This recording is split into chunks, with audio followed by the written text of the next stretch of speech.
Hello, नमस्कार। मैं Mrs Zaheer पहले भी आपसे मिली थी और हमने अपने स्पेशल बच्चों के लिए कुछ बातें करी थी।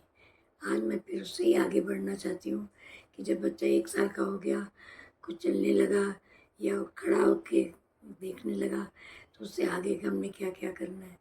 बच्चे को हम पार्ट्स में नहीं डिवाइड कर सकते। उसको हमें बच्चे को पूरा का पूरा लेना है। चाइल्ड जैसे उसकी डेवलपमेंट जो है सब एरियाज़ में साथ-साथ करनी पड़ेगी। जैसे अगर बच्चा बैठता है तो उसको खाना खिलाना, खड़ा होता है या बैठ के ही नहाता है तो उसको कैसे कपड़े उतारना, पहनना, उसके बॉडी पार्ट्स उसको सिखाना, ये कैसे करेंगे। जब खाने का टाइम आया तो आपने बच्चे को पहले खाना खिलाया या वो बच्चा इतना सीख गया कि चम्मच पकड़ने लगा, तो आप उसको कैसे थोड़ा-थोड़ा चम्मच भर के अपने मुँह तक ले जाना, उसको मुँह में डालना, फिर चबाना, फिर उसके बाद उसको स्वैलो करना, निगलना, बहुत ज़रूरी है ये समझाना। और बच्चे को अगर वो उठ के भागने लगे तो फ़ौरन उसे बचाइए। तो अभी अगर नहीं कंट्रोल किया तो ये सारी चीज़ें बाद में कंट्रोल करनी बड़ी मुश्किल हो जाएगी। इसी तरह बच्चे को उसके कपड़े उतारना सिखाना, लेकिन उसका मतलब ये नहीं कि वो कपड़े उतारना जब सीखे तो उसके बाद इधर-उधर दौड़ता फिरे। ये सब डिसिप्लिन की चीज़ें जैसे बाकी बच्चों के लिए ज़रूरी हैं, इनके लिए भी बहुत ज़रूरी है। ये कहना हाय बेचारा, ये बेचारा कहना या पिटी करना छोड़ दें। सिर्फ़ हमें जो गैप्स हैं उसको पूरा करना है। जैसे सीढ़ी चढ़ने के लिए पहले एक कदम चढ़ते हैं फिर दूसरा, पहाड़ पे चढ़ना हो तो थोड़ी-थोड़ी दूरी पे कैंप लगाते हैं, वहाँ पे अपने आप को फिर से तैयार करते हैं और फिर चलते हैं। इसी तरह बच्चे की ज़िंदगी में भी उसे चीज़ें सिखाने के लिए हमें कई चीज़ें ध्यान में रखनी होगी। एकदम सब कुछ नहीं सिखा सकते। बच्चे को कोई भी एक्टिविटी सिखानी हो तो उसको सिंपल स्टेप्स में छोटी-छोटी चीज़ों में डिवाइड करिए।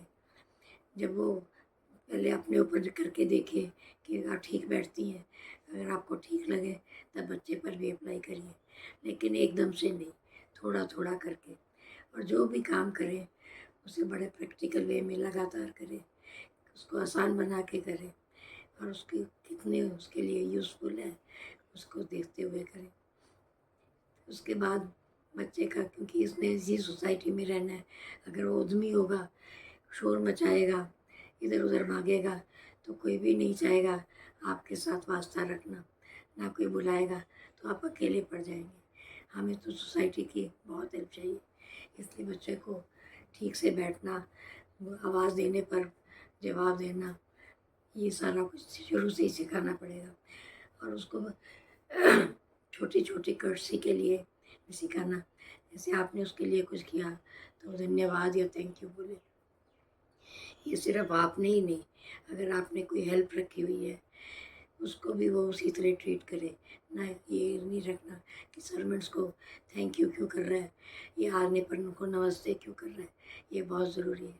और आप भी जब नमस्ते करें शुरू में तो बच्चे को हाथ जोड़कर ऐसे दिखाएँ कि ये नमस्ते है, ताकि उसको भी पता चले कि नमस्ते करने पर दोनों हाथों को यहाँ लाया जाता है और सिर को थोड़ा झुकाया जाता है और तब होती है नमस्ते। इसी तरह हाथ मिलाना, हमेशा उसका राइट हैंड, उसको जब लेफ्ट एंड राइट सिखाएंगे तो हाथ बढ़ा के दूसरे के साथ हैंड शेक करना सिखाइए, ताकि उसको पता चले और ख़ुद भी बच्चे के साथ इधर उधर से आते हैं तो hello, hi, how do you do, ये हाथ पकड़ के करें। या उसके पिताजी या आप काम पे जाते हैं, जब वापस आते हैं तो बच्चा नमस्ते करे।